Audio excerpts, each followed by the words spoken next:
Hi, everybody, and welcome back to Cat's Track. Thank you for subscribing, liking, and sharing this with your friends.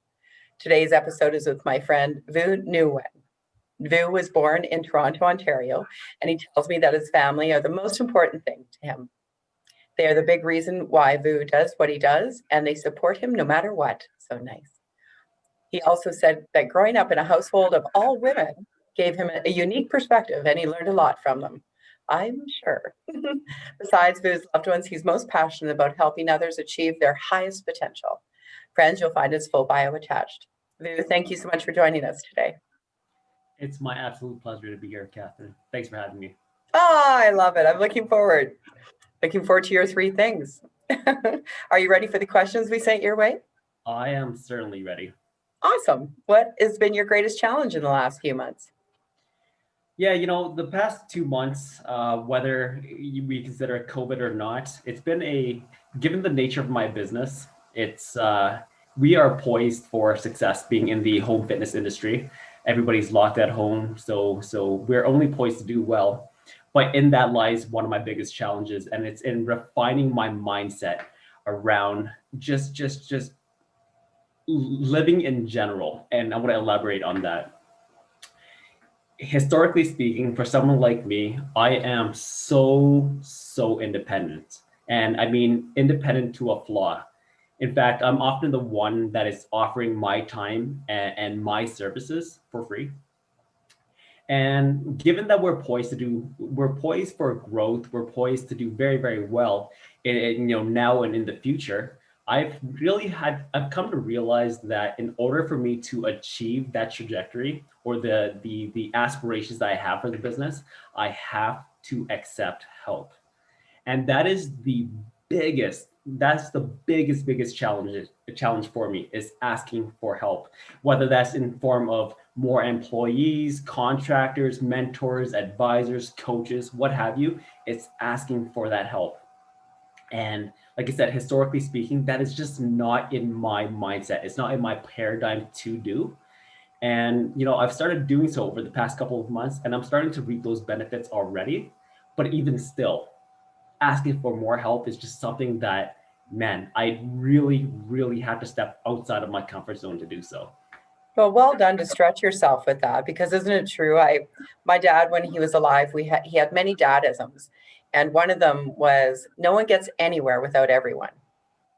Oh, absolutely. And it takes a village. And that's something that I've heard a lot recently. It's not something that I've married myself to 100%, but I'm slowly getting there. That's awesome. It's a journey, right, Vu? Certainly.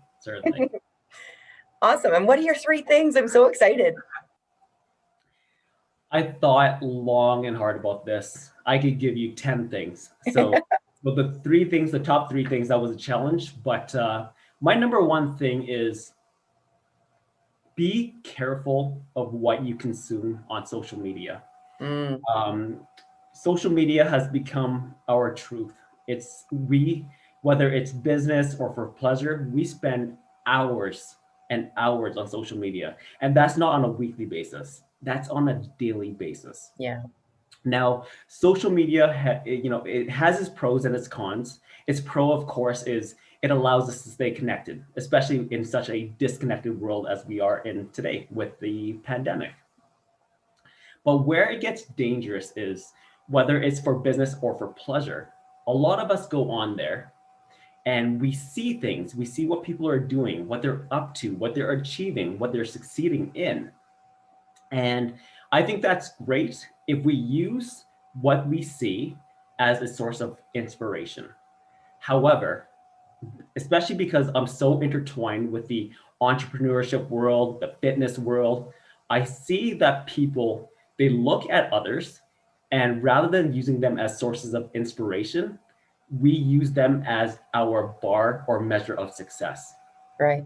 And when we do that, we create such a negative paradigm around other people's success, not understanding or not remembering that it is a perennial highlight reel. Nobody puts their failures, the negatives on social media. Okay, that's an exaggeration. People do that, but in general, it's a highlight reel. but that distorts reality. Right? So be very, very careful of what you're looking at and what you're believing. And if you do so, if you consume social media, use it as a source of motivation. Don't create a measure of success based on what other people are doing. Good advice. So that would be number one. Number two is something that is very, very near and dear to me. Find a way to give back. Now, I mean, when I say that, it can come off as so cliche, but that is something that I believe so wholeheartedly. Um, One of the conversations that I get into a lot with whether it's my mentees or just around the community is I find that a lot of people don't believe that they have it in themselves to give back, whether they don't have the money, they don't have the knowledge or the expertise. But I think that's so false. Everybody has the capacity to give back, and it's not just financially. It's in their experiences, their life experiences, their business experiences, their relationship experiences. They have the time to give back. There are so many. I guess at the end of the day, there are just so many ways for you to contribute and give back for just to the community around you. I love it. And the final thing that I really come to appreciate, especially in the midst of the pandemic, is there is a certain beauty in simplicity. I think that as a people, we have a tendency to overcomplicate things. We look for complexities when the true answer lies in the simplicity, the things that are immediately like they're right in front of us. Mhm. Sometimes the answer is so obvious. And I say that both from a personal standpoint and a professional standpoint. Myself, I am not immune to this. Sometimes, and I've actually talked to my coach about this. Sometimes, especially when it comes to business, I look for the most intricate of strategies, making sure that I enter flawlessly. No such thing. Yeah, There's that's right. no such thing. Sometimes the answer is as simple as picking up the phone and making Yeah. that phone call. You don't need these complex processes. I mean, they're good to have, but sometimes waiting for these perfections is just an excuse. It's just procrastination. The answer is in simplicity. So really, those are my three things. Very, very simple. They're awesome. I love all three. Thank you, and great advice. Yeah. And what about your legacy, good news, or what you'd like to say in closing? In closing, you were asking about the opportunity. Now, depending on who you are, how you've experienced COVID and the pandemic, everybody has experienced it differently. And, when it comes to opportunity, I find that it really comes down to perspective. And that's very, very similar to my point number two of my three things. The reason I give back is in giving back, it gives me extreme clarity. It gives me extreme perspective, meaning that in all of my day to day hardships, I come to realize that there are so many people who have it much worse than we do. Now, that's not to suggest that my day to day or your day to day intricacies or hardships don't matter. They do, but there are harder things out there. So, the opportunity in all of this is an opportunity to reassess, to reflect, to reevaluate the things that are truly important to you, right? And I think it's such a good reminder because when we live in a society that we do, like in Canada, Calgary specifically, we live in such a world of have. We have everything.